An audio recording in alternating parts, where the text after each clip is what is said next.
बंधुओं, धर्म प्रेमी सज्जनों तथा विश्ववासियों, मैंने आप लोगों को अहमद दीदाद पर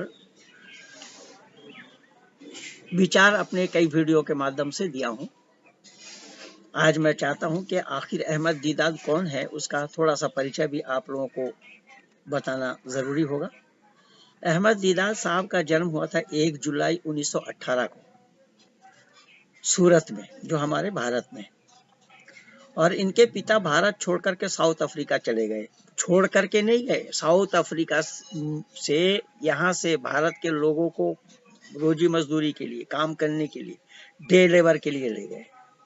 ये मत समझना कि कोई वहां नौकरी करने के लिए या कोई अच्छे पद में नौकर बने थे, नहीं, खेती मजदूरी करने के लिए ले गए। तो वहां पर अहमद दीदाद साहब भी लिखाई पढ़ाई सही ढंग से नहीं कर पाए।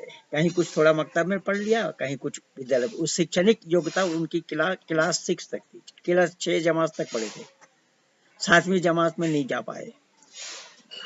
गरीबी में पल रहे थे, नौकरी काम में लगना चाहा तो मां मर गई। तो इस्लामी मकतब में भी थोड़े दिन उन्होंने जानकारी कुरान के बारे में, इस्लाम के बारे में ली, और इंग्लिश बोलचाल में, क्योंकि भारत से ही प्रभाव पड़ा था कि अंग्रेजों ने अगर कब्जा किया था, वो तो भारत पर कब्जा किया था मुगलों के बाद। तो अंग्रेजियत की बोलबाला भारत में भी तब भी था, तब से आज तक है। यहाँ भारतवासी अपने संस्कृति को, अपनी मातृभाषा को बोलने के बजाय अंग्रेजी बोलना ज्यादा पसंद करते हैं, और ये मानसिकता भारतवासियों की बनी, जो अंग्रेजी नहीं जानता वो कुछ भी नहीं जानता।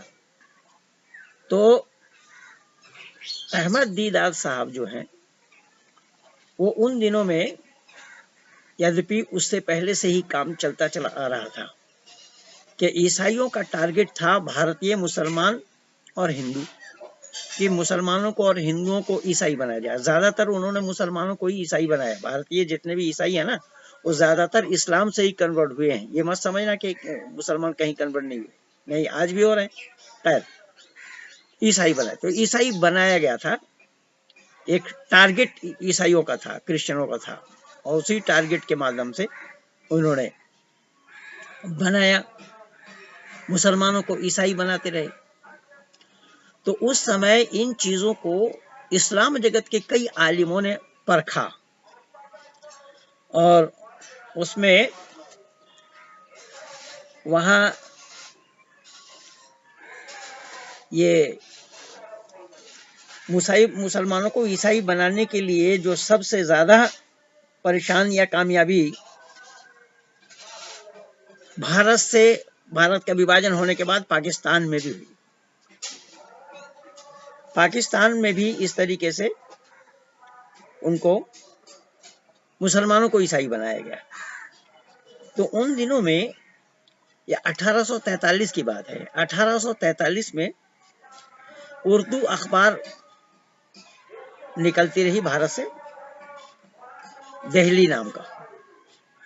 उस पत्रिका का संबंधन थे मौलवी बाकर, और मैं मौलवी बाकर के बारे में ये समझता था कि शायद उन क्रांतिकारियों के साथ, अंग्रेजों के साथ शहीद हुए। नहीं नहीं नहीं नहीं, ये गलतफहमी है। उस गलतफहमी को आज मैं दूर किया इस इजहारुल हक किताब से। इस इजहारुल हक किताब से मुझे ये पता लगा कि 1843 में कि उर्दू अखबार दिल्ली के वो संपादक थे, और जब उन्होंने बाइबल और ईसाइयों पर कटाक्ष करते हुए लिखा और कुरान को ईश्वरीय ज्ञान सिद्ध करने का, हजरत मोहम्मद साहब को आखिरी पैगंबर सिद्ध करने का उन्होंने प्रयास किया, तो अंग्रेजों ने मौलवी बाकर, जो उसके संपादक थे उस पत्रिका के, मौलवी बाकर को तोप के सामने बांध करके उड़ाया था। बहुत सारे मुसलमानों में भी ये गलतफहमी है कि मौलवी बाकर शायद आजादी के लिए प्राण गंवाए। नहीं नहीं, आजादी की लड़ाई उनके साथ नहीं थी, पर मैं भी गलतफहमी का शिकार था। आज वो गलतफहमी मेरी दूर हुई है, इसलिए मैं आप लोगों से शेयर करना भी युक्त समझा। तो मौलवी बाकर को उन दिनों में यह अखबार निकालने के बाद उनको मारा गया। तो उस समय से ही ये अहमद दीदाद जो है, उस किताब को यानी इजहारुल हक किताब को पढ़ने के बाद उन्होंने ईसाइयों से टक्कर लेना युक्त समझा। पर युक्त नहीं, उन्होंने करके दिखाया। उनका सारा काम ईसाइयों के खिलाफ था, हिंदुओं के खिलाफ नहीं था।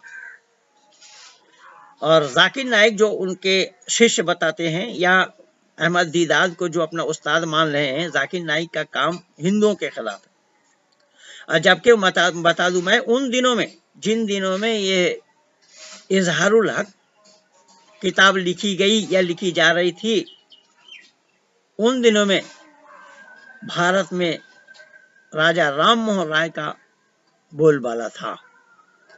राजा राम मोहन राय उन दिनों में अंग्रेजों के साथ, उन्होंने सबसे पहले कलकत्ता शहर में 3 पादरियों को वैदिक धर्म में दीक्षा दिया था। राजा राम मोहन राय के बारे में बहुत सारे लोग गलतफहमी के शिकार बने हुए हैं, जो अंग्रेजों के पिट्ठू थे आदि आदि ये बतलाते हैं। बिल्कुल ये कोरा झूठ है। मैं भी नहीं जानता था। मैं भी आर्य समाज में आने के बाद जब साहित्य का अवलोकन किया तब मुझे जानकारी मिली। गुरुदत्त शर्मा जी ने अपने पुस्तक में बहुत अच्छे ढंग से लिखा है, और अपने डॉक्टर भवानीलाल भारतीय, जिनके साथ मेरा भी बहुत अच्छा संपर्क और संबंध रहा है, पंजाब से लेकर के कलकत्ता तक मैं कई प्रोग्रामों में साथ रहा हूँ, उनकी किताब से में मुझे ये मिली है कि राजा राम मोहन राय ने इस तरीके से काम किया। लेकिन मैं यहाँ चर्चा कर रहा हूँ अहमद दीदाद का। तो अहमद दीदाद का काम ईसाइयों के खिलाफ था। लेकिन मैं आज बताना चाहूंगा आप लोगों को कि अहमद दीदाद के शागिर्द जाकिर नाइक उन्हीं खिलाफत को ईसाइयों के बजाय हिंदुओं के साथ करना युक्त समझा, और उसी आधार पर वो सड़क पे खड़ा होकर के हिंदू घराने के लड़का लड़की को मुसलमान बना रहे थे। लेकिन दुर्भाग्य ये है कि हिंदू के बारे में अहमद दीदाद ने कुछ नहीं कहा। अहमद दीदाद बाइबल, कुरान से बाइबल तक, यानी बाइबल से कुरान तक, उस पुस्तक को, कुरान और बाइबल की चर्चा में उन्होंने उस रोशनी को देखा। लेकिन मैं आज बताना चाह रहा हूं कि कुरान और बाइबल में खूब अंतर नहीं है। आइए मैं उदाहरण देता हूं कि कुरान वालों की मान्यता है कि हजरत आदम अलैहिस्सलाम को अल्लाह ने बनाया, सबसे पहला मानव के रूप में, सबसे पहला इंसान के रूप में हजरत आदम को बनाया। फरिश्तों से कहा मिट्टी ले आओ। बड़ी लंबी कहानी है, बहुत जगह है, कुरान भरा पड़ा है, मैं बोल भी रखा हूं बहुत जगह, लेकिन आज मैं संक्षेप में कुछ उदाहरण आप लोगों के सामने प्रस्तुत कर रहा हूं। तो आदम को बनाने के बाद आदम पत्नी हवा को भी बनाया, और उसमें था शैतान, जो शैतान उसका बाद में नाम पड़ा, जो आदम को सीधा नहीं किया। यह कुरान भी मान रहा है और बाइबल भी मान रहा है इसको। और बाइबल वालों की मान्यता है ट्रिनिटी, वो भी मानते हैं, त्रैतवाद नहीं है, ट्रिनिटी। इस आधार पर कहा गया कि बाप, बेटा और रूहुल कुदूस, ये है बाइबल वालों की मान्यता। और हॉली स्पिरिट जिसको कहा जाता है, यानी रूहुल कुदूस, उसको माना है हॉली स्पिरिट, ये परमात्मा की तरफ इशारा किया है। खैर, तो आदम का किस्सा बाइबल में जैसा है, कुरान में भी वैसा ही है। थोड़ा थोड़ा अंतर आ जाएगा, लेकिन कुरान बाइबल का खिलाफ क्यों और कैसा कर सकता है?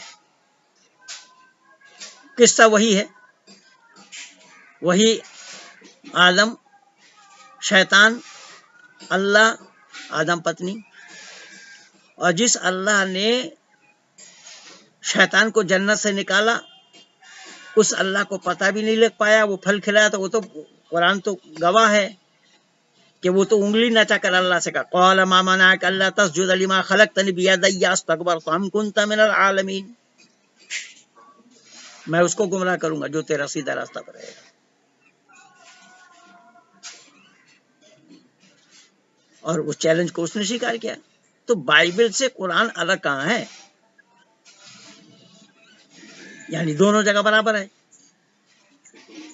वही बात उस आदम से लेकर के ईसा तक सभी पैगंबर की कहानी, इजराइल की वंशजों की कहानी, लूत की घटना, और उन दिनों में पुरुषों से समलैंगिक व्यवहार करते थे, पुरुष पुरुषों से बदफेली करते थे, जिसका समर्थन आज मौलाना अग्निवेश भी किया है, ये उस काल की बात है।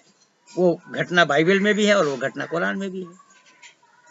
तो कुरान में और बाइबल में अंतर क्या है?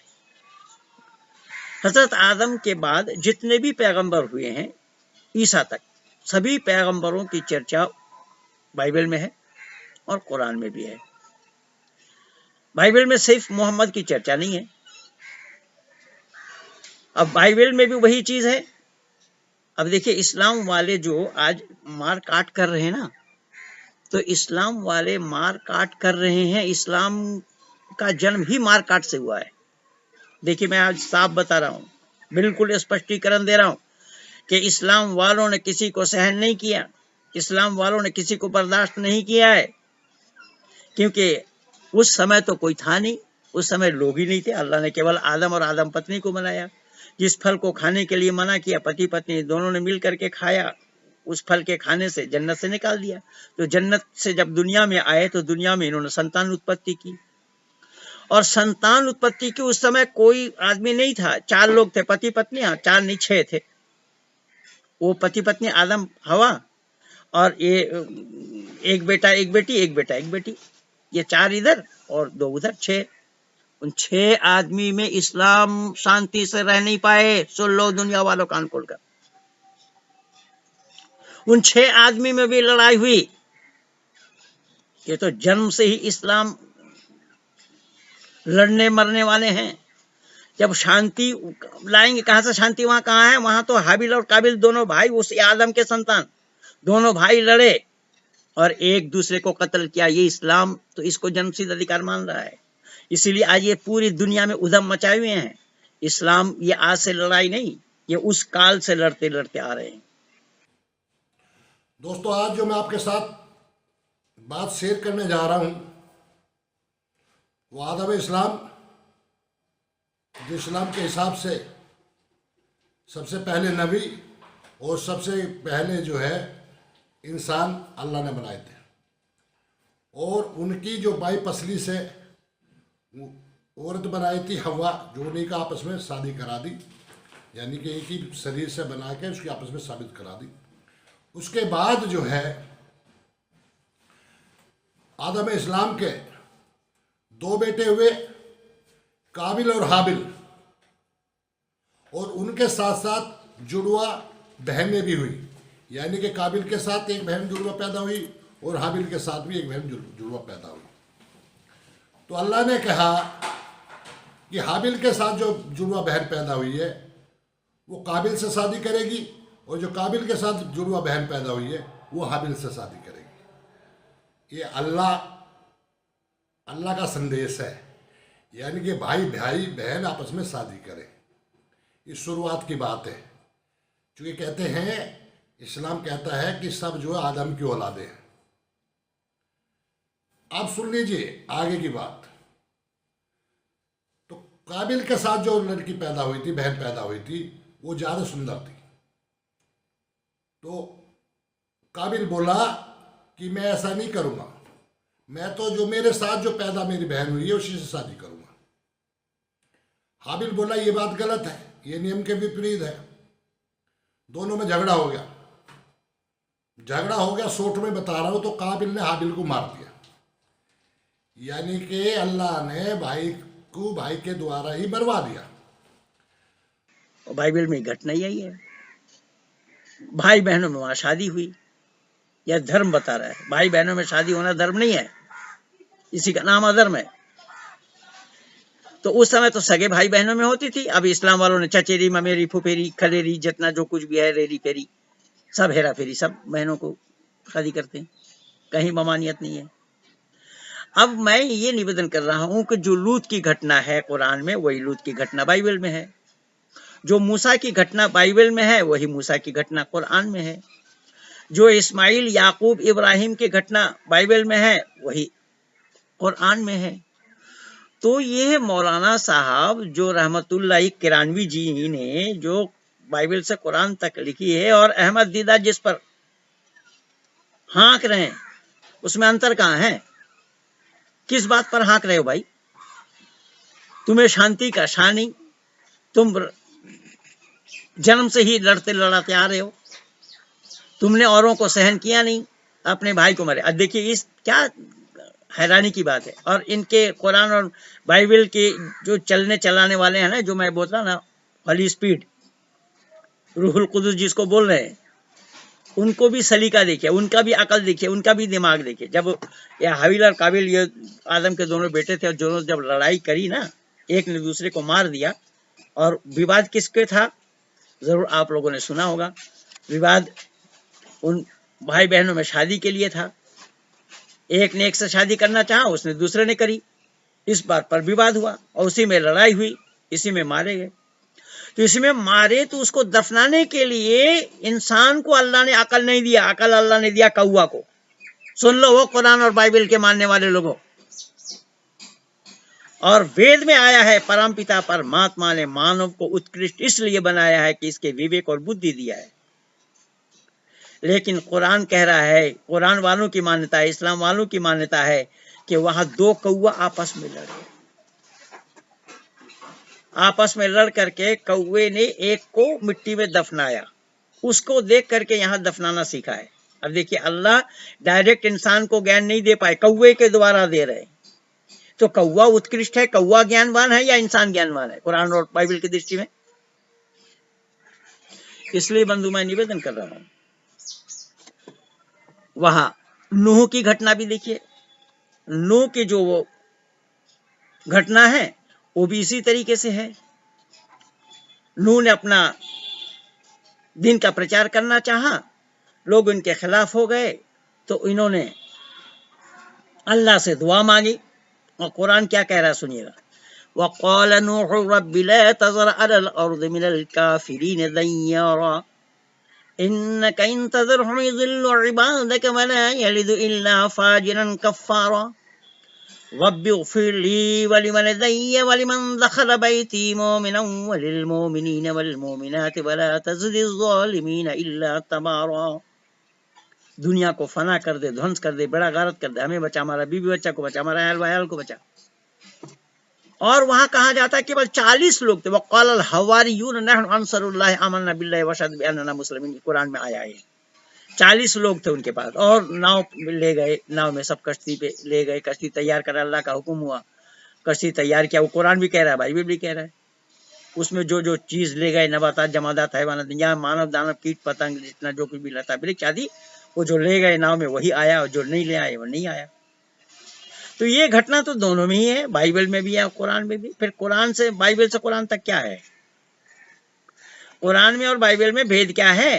केवल बाइबल में मोहम्मद की घटना नहीं है, तो मोहम्मद बाइबल बाद आया है, तो मोहम्मद का नाम उसमें क्यों होगा? तो बोले ईसाई लोग उन दिनों में जो मोहम्मद पर कटाक्ष करते थे, मोहम्मद पर कटाक्ष करने के लिए ही इन्होंने पुस्तक लिख दी, इज़हारुल हक लिखा। तो कटाक्ष इस आधार पर हुआ जब उनके बाद, ईसा के बाद, अब ईसाइयों में भी दो गुट है, कैथोलिक और प्रोटेस्टेंट। और कैथोलिक और प्रोटेस्टेंट में भी थोड़ा थोड़ा अंतर है, जैसा देवबंदी और बरेलवी में अंतर है, ऐसे ही थोड़ा थोड़ा अंतर वहाँ हनफी और कादियानी में भी अंतर है, शाफी और हम्बली में भी अंतर है। इनके 4 इमाम, चारों इमाम में भी मतभेद है। तो कहने का तात्पर्य मेरा ये है कि वहां ईसा को अल्लाह ने चौथा आसमान पर उठा लिया, और प्रोटेस्टेंट वाले मान रहे इस बात को। कुरान भी तो कह रहा है इस बात को, इन्नल्लज़ीना तवफ़्फ़हुमुल मलाइकतु ज़ालिमी अनफुसिहिम क़ालू फ़ीमा कुन्तुम क़ालू कुन्ना मुस्तज़अफ़ीन। क़यामत के दिन जब हजरत ईसा को 30 दिरहम के लालच में लोग पकड़ना चाह रहे थे, तो 30 दिरहम के लालच में आ गया ईसा का एक शागिर्द, शिष्य। उसने बताया 30 दिरहम हमें दे दो, तो ईसा कहा हम बता देंगे। लोग ढूंढ रहे थे, 30 दिरहम उसको दे करके ईसा जहां था, एक कमरे में बंद था, वहां चले गए। वहां जाने से, और अल्लाह, यहाँ कुरान कह रहा है कि उसकी शक्ल सूरत, किसकी? जो 30 दिरहम के लालच में ईसा को पकड़वाना चाहा, उसकी शक्ल सूरत ईसा जैसा बन गया। बताइए ये किस्सा है, कहानी है कि नहीं है? ये सत्यता है, सच्चाई का होना संभव है। और अल्लाह ने चौथा आसमान पर उठा लिया। इज़ क़ाल अल्लाहु या ईसा इन्नी मुतवफ़्फ़िका व राफ़िउका इलय्या मुतहिरुका व जाइलुल लज़ीना इत्तबऊका फ़ौक़ल लज़ीना कफ़रू इला यौमिल क़यामा। कुरान कह रहा है कि कयामत तक वो चौथा आसमान पर रहेंगे, कयामत से पहले उनको भेजा जाएगा। अब प्रोटेस्टेंट वाले भी एक प्रचार कर रहे हैं ना कि हजरत ईसा बहुत जल्दी आने वाले हैं। तो मेरा कहने का मकसद और उद्देश्य ये है, तात्पर्य ये है कि इसमें अलग क्या है।